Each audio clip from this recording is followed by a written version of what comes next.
Hermanos, me da mucho gusto estar con ustedes esta tarde para abrir la palabra. Siempre es un gozo, es un privilegio. Y hoy les invito a abrir sus Biblias a la carta a los tesalonicenses. Carta a los tesalonicenses. Estoy leyendo en la nueva versión internacional. Este es lo que hemos usado nosotros en el pasado. En nuestro ministerio, pero la primera carta a los tesalonicenses, vamos a estar leyendo todo el capítulo. Empezando en versículo 1, Pablo, Silvano y Timoteo, a la iglesia de los tesalonicenses que está en Dios el Padre y el Señor Jesucristo. Gracia y paz a ustedes. Siempre damos gracias a Dios por todos ustedes cuando los mencionamos en nuestras oraciones. Los recordamos constantemente delante de nuestro Dios y Padre a causa de la obra realizada por tu fe, el trabajo motivado por tu amor y la constancia sostenida por su esperanza en nuestro Señor Jesucristo. Hermanos amados de Dios, sabemos que Él los ha escogido, porque nuestro evangelio les llegó no solo con palabras, sino también con poder, es decir, con el Espíritu Santo, y con profunda convicción. Como bien saben, estuvimos entre ustedes buscando su bien. Ustedes se hicieron imitadores nuestros y del Señor, cuando, a pesar de mucho sufrimiento, recibieron el mensaje con la alegría que infunde el Espíritu Santo. De esta manera, se constituyeron en ejemplo para todos los creyentes de Macedonia y de Acaya, partiendo de ustedes el mensaje del Señor se ha proclamado no solo en Macedonia y Acaya, sino en todo lugar. A tal punto se ha divulgado su fe en Dios, que ya no es necesario que nosotros digamos nada. Ellos mismos cuentan de lo bien que ustedes nos recibieron y de cómo se convirtieron a Dios, dejando los ídolos para servir al Dios vivo y verdadero, y esperar del cielo a Jesús, su Hijo, a quien resucitó, que nos libra del castigo venidero. Hasta allí vamos a leer hoy. Hermanos, yo creo que cada uno de nosotros nos gusta escuchar historias. Como niños, nuestros papás, al menos mis papás, siempre me contaron a mis hermanos. Yo soy de una familia de 6 hermanos. Y mis papás siempre nos estuvieron contando historias, pero es bonito, ¿verdad? Cada niño nos gusta leer, nos gusta ver películas donde hay una buena historia. Y también en la escuela, ¿verdad? Eso es lo que usamos para que los niños aprendan, ¿verdad? Los niños les gusta escuchar cuentos y novelas y historias. Y Dios es un Dios que sabe cómo somos, y Él nos ha dado una historia muy bonita, ¿verdad? Que tenemos en la Biblia. Y la Biblia está llena de historias pequeñas, cortas, y también largas. Podemos decir que el Antiguo Testamento es una historia de la nación de Israel, cómo empezó, ¿verdad? Cómo desarrolló, cómo creció. Entonces, la Biblia es una historia de Dios. Podemos decir que es una historia de la salvación. ¿Cómo uno puede ser salvo? Y hoy estamos viendo el libro de Tesalonicenses y sabemos que estas son cartas, ¿verdad? Cartas escritas. Esta es una carta escrita por Pablo, por medio de Pablo, a las iglesias, a la iglesia en Tesalónica.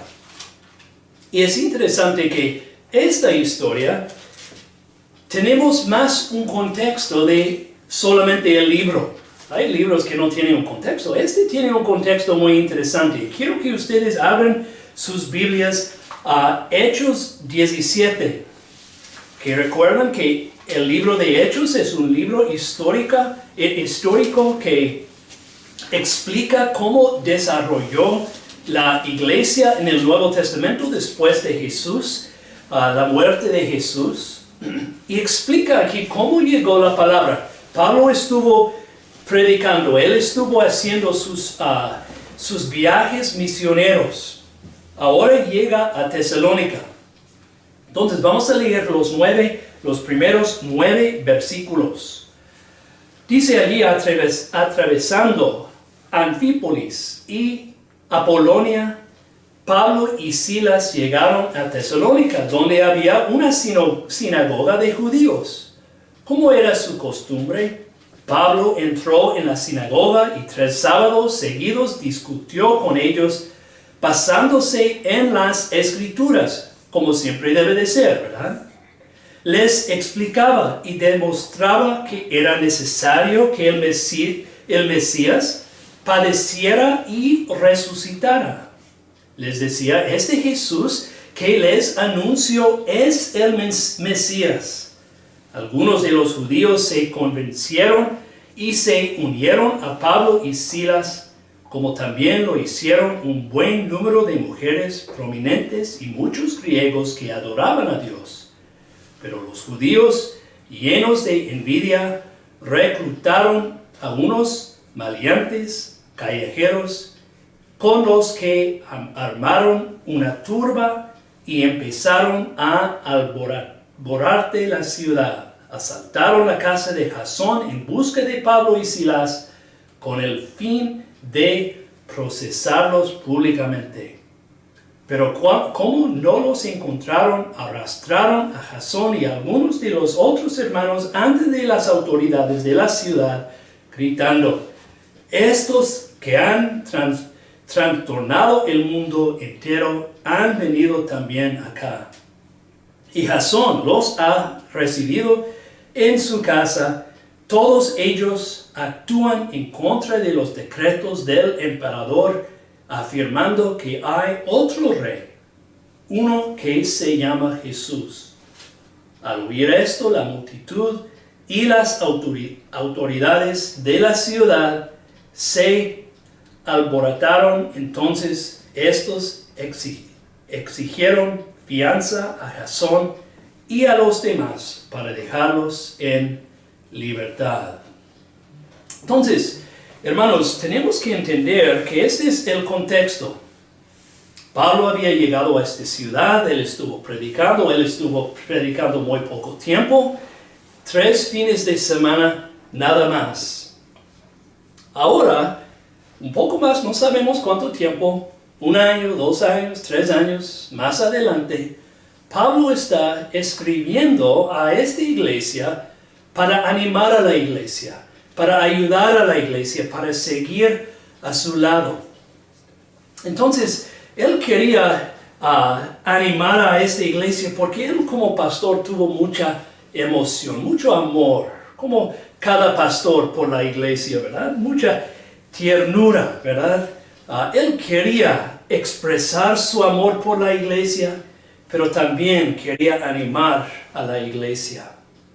Él estuvo lleno de alegría. ¿Por qué? Porque como hemos visto, ¿verdad? Esta iglesia había crecido. Esta iglesia había llegado a tener una muy buena reputación. Todo el mundo estuvo hablando de lo que estuvo pasando en Tesalónica. Y hermanos, esta fue una iglesia pequeña en una ciudad muy grande. Y todo el mundo en esta ciudad estuvo hablando de lo que Dios estuvo haciendo en ellos.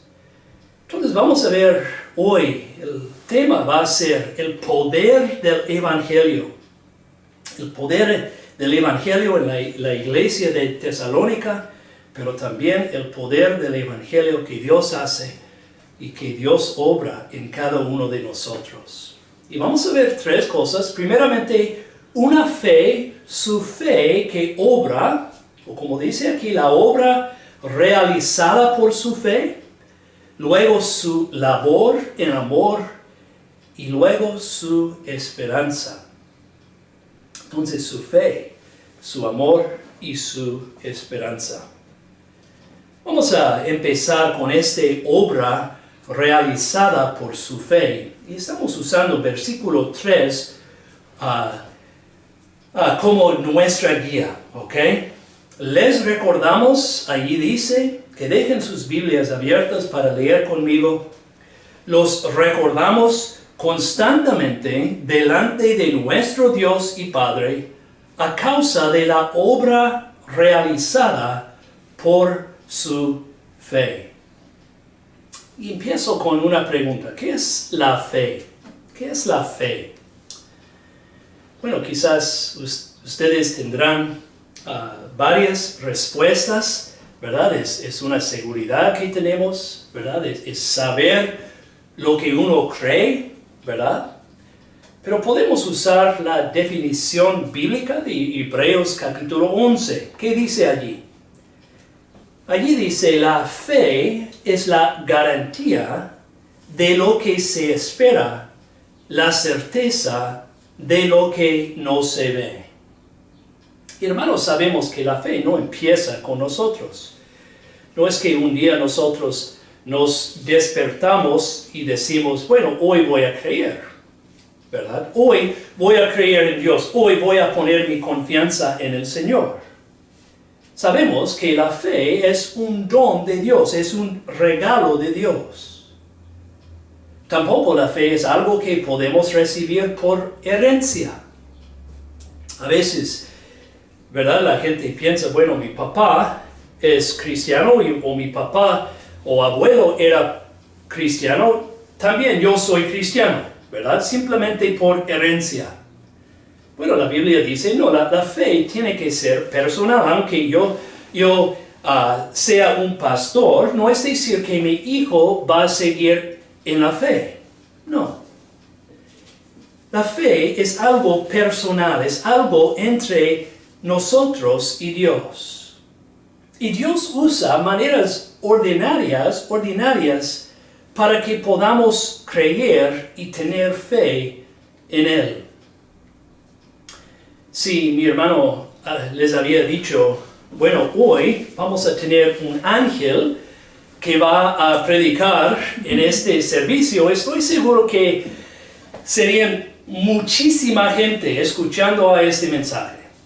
Lástima, ¿verdad? No tengo cara de ángel, mi esposa me dice, está sentada aquí, no tengo voz de ángel tampoco, pero a mí me interesaría escuchar a un ángel predicando. Pero Dios no usa esta manera normalmente para llevar el mensaje que tiene para nosotros, ¿verdad? ¿Qué usa? Él usa a hombres, Él usa a los que predican un mensaje. Y esto es lo que vemos aquí. ¿Cómo escucharon? ¿Cómo llegaron a tener fe aquí? Dice aquí que llegó en palabra.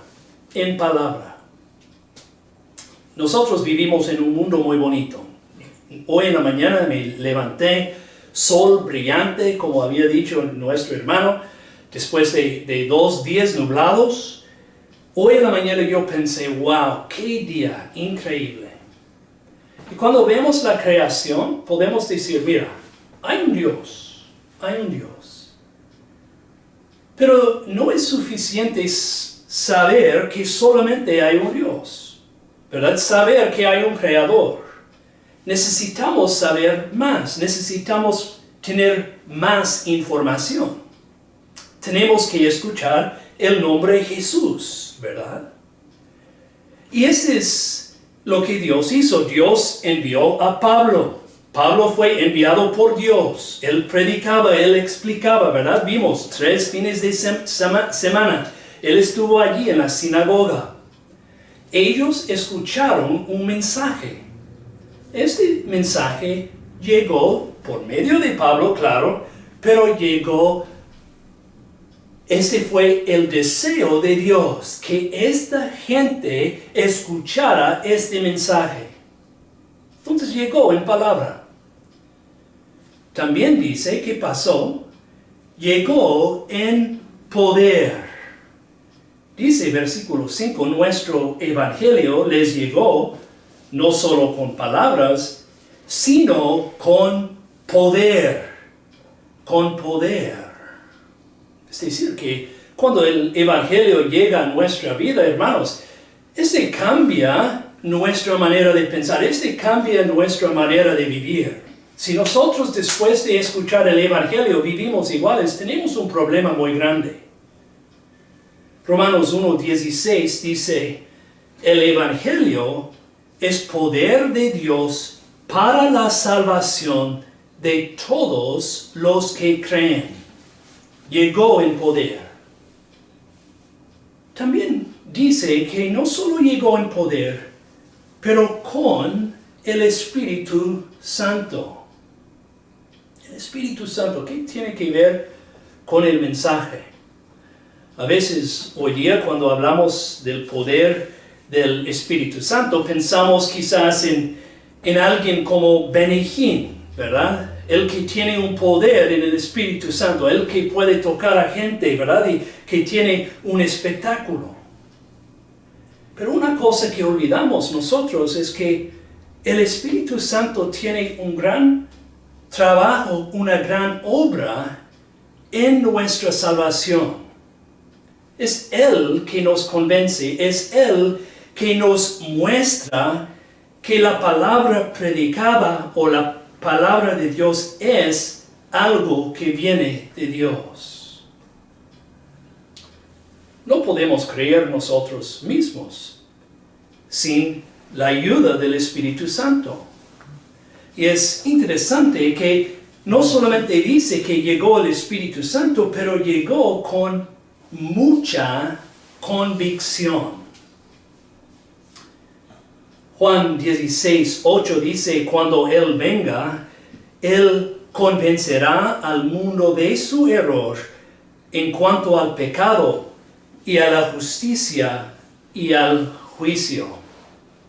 Cuando el Espíritu Santo empieza a trabajar en nuestro corazón, hermanos, empieza a hacernos pensar en nuestra vida, que tengo una vida sin Dios. Él nos hace pensar en nuestro pecado, ¿verdad? Las cosas que hemos hecho en contra del Señor. Él nos convence de nuestra necesidad por un Salvador. Y si no eres cristiano esta tarde, debes de pedir que el Espíritu Santo entre a tu corazón para que puedas entender el mensaje de hoy. Sin el Espíritu Santo, ustedes no van a entender el mensaje. Y eso es lo que pasó aquí. Escucharon el mensaje. El Espíritu Santo estuvo obrando en sus corazones. Ellos fueron convencidos por medio del Espíritu Santo y la palabra, que siempre van juntos. Y este es el modelo que Dios siempre usa, hermanos. Cuando piensen en sus vidas, por los que son cristianos esta tarde, quizás pueden pensar la primera vez que escucharon el mensaje, la predicación, alguien quizás llegó a su pueblo, alguien llegó a su casa, quizás no fue una predicación formal, simplemente alguien hablando de su relación con Dios, que necesitabas escuchar el mensaje de Jesús. Pero cuando el Espíritu Santo empieza a obrar, Él nos va a convencer, Él nos va a cambiar, Él va a hacer una obra en nosotros. Y eso es lo que vemos, ¿verdad? ¿Qué pasó en la vida de estos nuevos cristianos? Dice versículo 8, partiendo de ustedes el mensaje del Señor se ha proclamado no solamente en Macedonia y Acaya, sino en todo lugar. A tal punto se ha divulgado su fe en Dios que ya no es necesario que nosotros digamos nada. Ellos mismos cuentan de lo bien que ustedes nos recibieron y de cómo se convirtieron a Dios dejando los ídolos para servir al Dios vivo y verdadero. Entonces, primeramente, aquí, bueno, hay varias cosas que vemos aquí, pero primeramente ellos dejaron sus ídolos, hermanos. Y ellos vivieron en un tiempo de mucha superstición. Yo servía muchos años en México, en Tepic, Nayarit. Allí también había mucha superstición, muchas personas creyeron mucho. Muchos, ¿verdad?, tuvieron mucho miedo del lado oscuro, de cosas que no entendieron. Pero esta gente también, cuando uno estudia el tiempo del Nuevo Testamento, había mucha superstición. Ellos creyeron en muchos dioses, tuvieron mucho miedo de los dioses que no entendieron. Dejaron estos ídolos. Muchos tuvieron ídolos físicamente en sus casas. Fueron seguidores de estos ídolos. Pero, ¿qué pasó? ¿Qué fue el resultado de escuchar el mensaje? Dejaron sus ídolos. Dejaron sus ídolos. Un ídolo, hermanos, es algo que toma el lugar de Dios en nuestra vida. Algo que toma el lugar de Dios en nuestra vida. Algo que es más importancia, que tiene más importancia que Dios en nuestra vida. Entonces puede ser otra cosa, ¿verdad? El deporte, por uno hoy día, puede ser su ídolo. El dinero puede ser nuestro ídolo. Ellos dejaron sus ídolos. Fueron seguidores al apóstol, ¿verdad? A Pablo y a los apóstoles Silvano y Timoteo.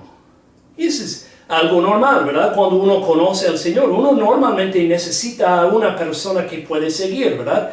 Cuando empezamos en la fe, necesitamos a alguien que nos va a ser un ejemplo, un modelo. Eso es lo que empezó a hacer. También dice que ellos mismos empezaron a ser ejemplos.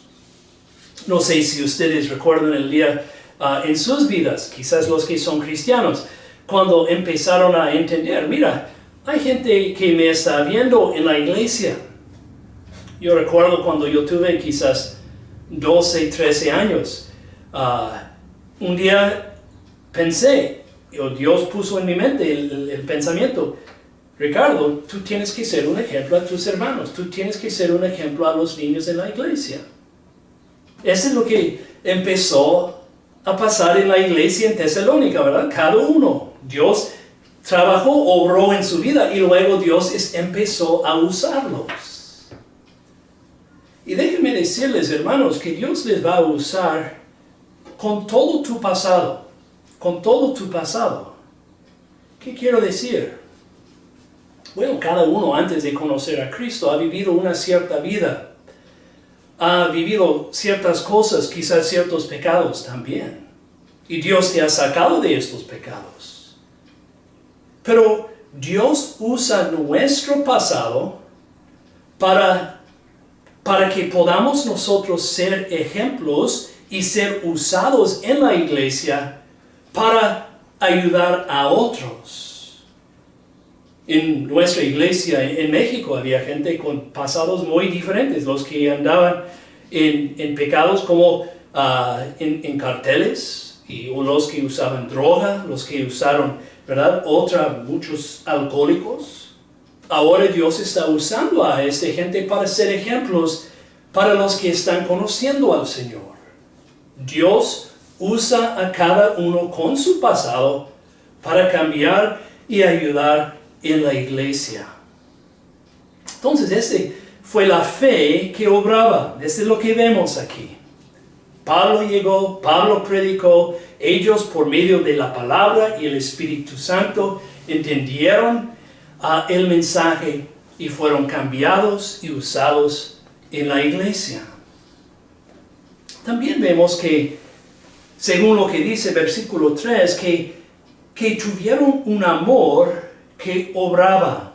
Dice, los recordamos constantemente, versículo 3 de nuevo, delante de nuestro Dios y Padre, a causa de la obra realizada por su fe, la primera cosa que vimos. Ahora la segunda, el trabajo motivado por su amor. Trabajo motivado por su amor. ¿De qué está hablando? Bueno, es algo que hemos leído en versículo 8.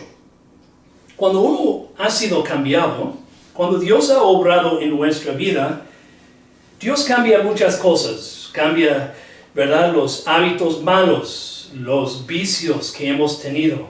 Hay ciertas cosas, ciertos vicios que tenemos que dejar. Pero Dios empieza a usarnos para proclamar el cambio que Dios ha hecho en nuestra vida. Eso es lo que vemos, ¿verdad?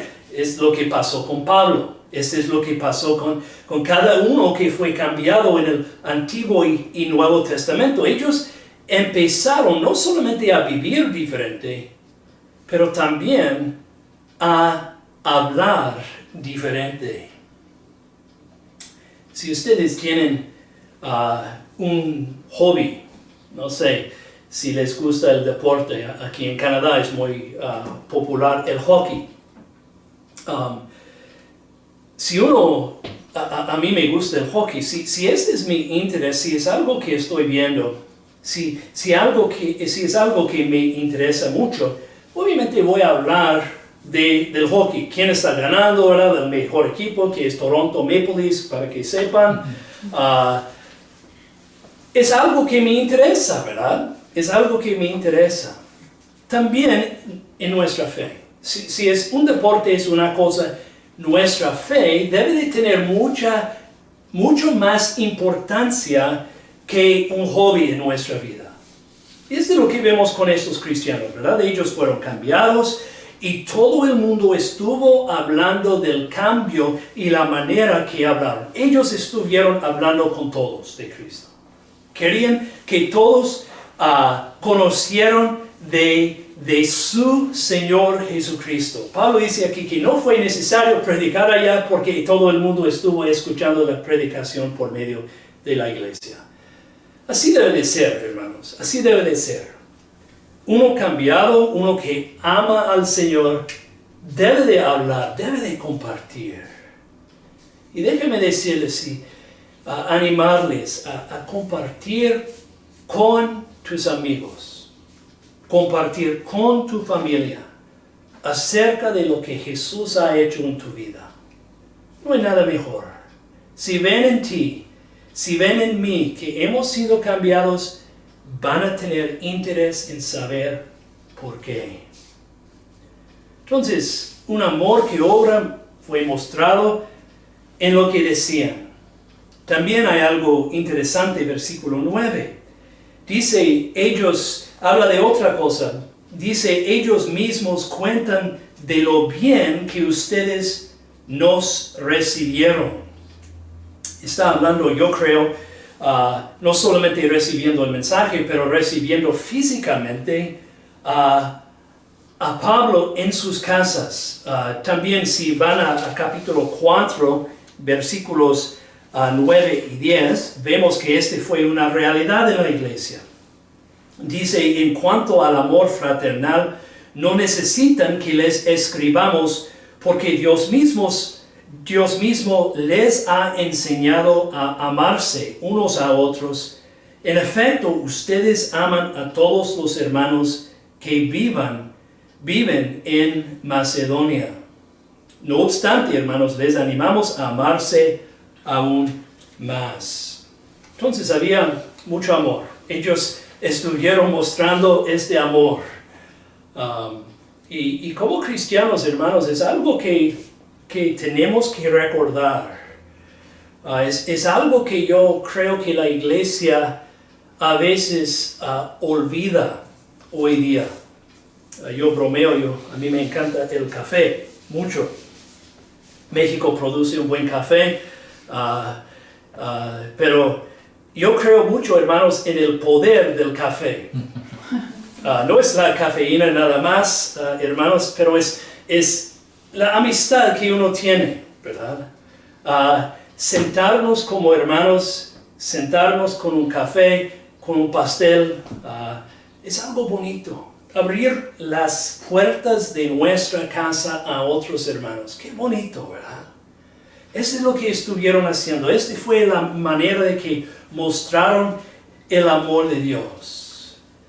Dice aquí con gozo en el Espíritu Santo, con alegría en el Espíritu Santo. Y esto es lo que produce, ¿verdad? El Espíritu Santo cuando está dentro de uno. Nosotros tenemos vidas alegres. No es decir que nuestra vida va a ser fácil o de pura bendición. Hay los que creen esto. La Biblia no lo dice. No es decir que nuestra vida va a ser sin ningún problema. Si uno lo cree, uno está muy equivocado. Pero si uno tiene a Cristo, si uno tiene el Espíritu Santo, hermanos, tiene un gozo profundo, tiene una alegría real. En los tiempos difíciles, no sé cómo están ustedes con todo lo que está pasando con el COVID. Yo sé que ha sido muy difícil en unos países. También en Canadá, muchos de nosotros no han podido salir. Muchos están en departamentos atrapados, ¿verdad? Casi no pueden ver, no pueden estar en el aire libre. Pero pasamos por tiempos difíciles. Pero generalmente, este debe de ser la descripción de un cristiano. Uno lleno de alegría. Y no sé si has tenido un amigo así. Siempre es agradable estar con una persona así, una persona que está, hablamos en inglés, decimos una persona con una personalidad bubbly. Es como que una personalidad que siempre está animando a los demás. Uno quiere estar con una persona así, ¿verdad? Es algo contagioso. Y eso es lo que vemos en esta iglesia, hermanos, y algo que Dios quiere ver en nosotros, que tengamos este tipo de amor. Hay una cosa más que quiero ver con ustedes. ¿Cómo era la iglesia? ¿Cómo puede ser un ejemplo para nosotros? Una cosa más. La constancia, versículo 3 de nuevo, la constancia sostenida por su esperanza en nuestro Señor Jesucristo. Y hermanos, tenemos que entender que esta iglesia, no es que todo fue fácil para ellos. Ellos vivieron en un tiempo de mucha aflicción, mucha aflicción. Y como cristianos, como dije, es algo que debemos esperar. Pero siempre nosotros podemos aguantar con paciencia y con esperanza. Y cuando uno estudia la historia de la iglesia, es algo que uno ve. Cristianos que sufrieron, la iglesia en el Nuevo Testamento también sufría mucho, pero sufrieron con esta esperanza. Ellos estuvieron esperando a su Señor Jesucristo, que iba a regresar.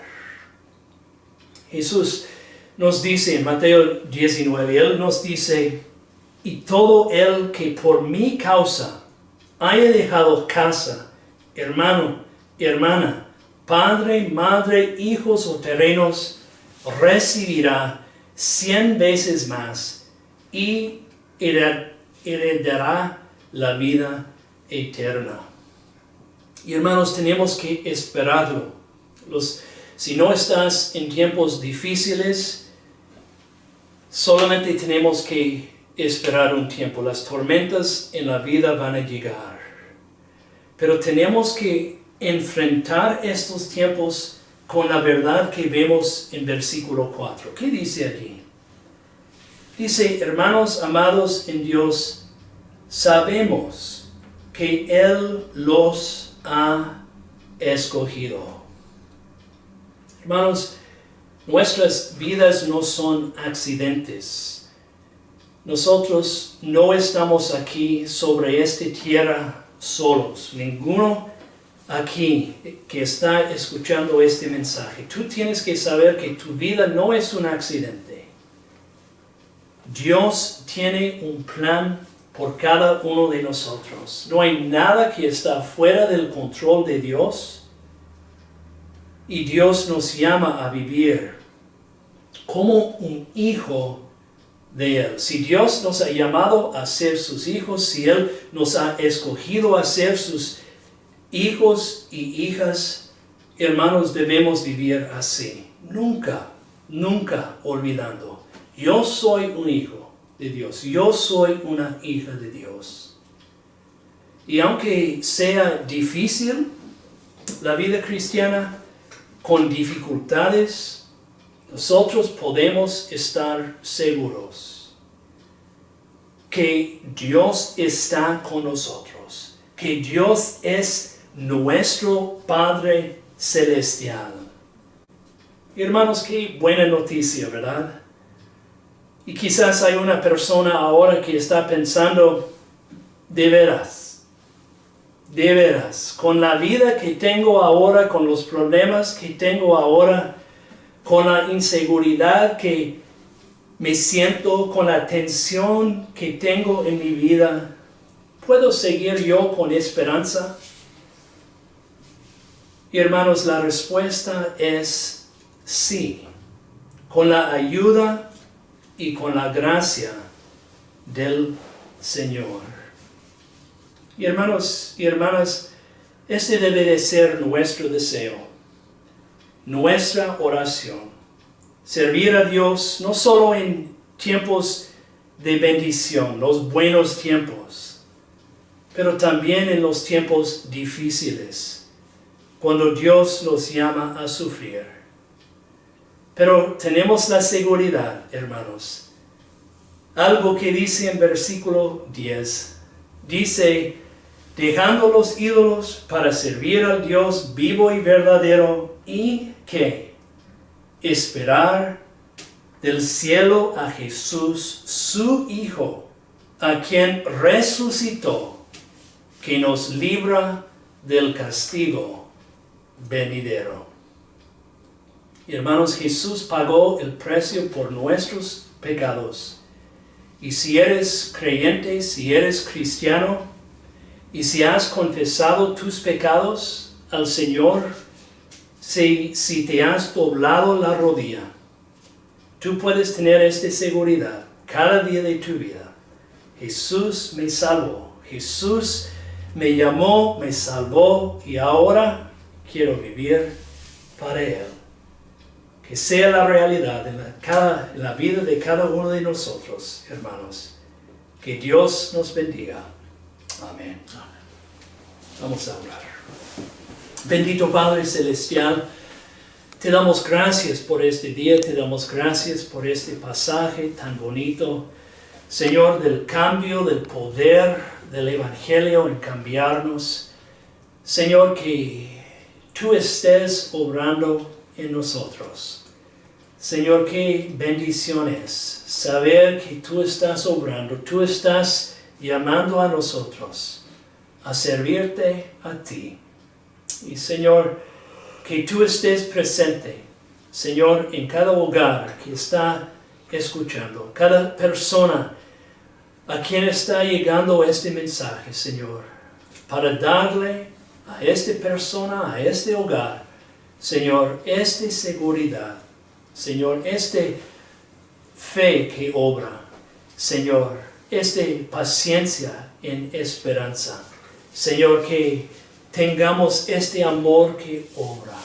Señor, te damos gracias por la obra de ti, Señor, en nuestra vida, por lo que tú estás haciendo, y Señor, que tú estés con cada uno, Señor, diario, Señor, por el resto de nuestras vidas, Señor. Te damos gracias por este tiempo y pedimos todo en el nombre de nuestro Señor Jesucristo. Amén.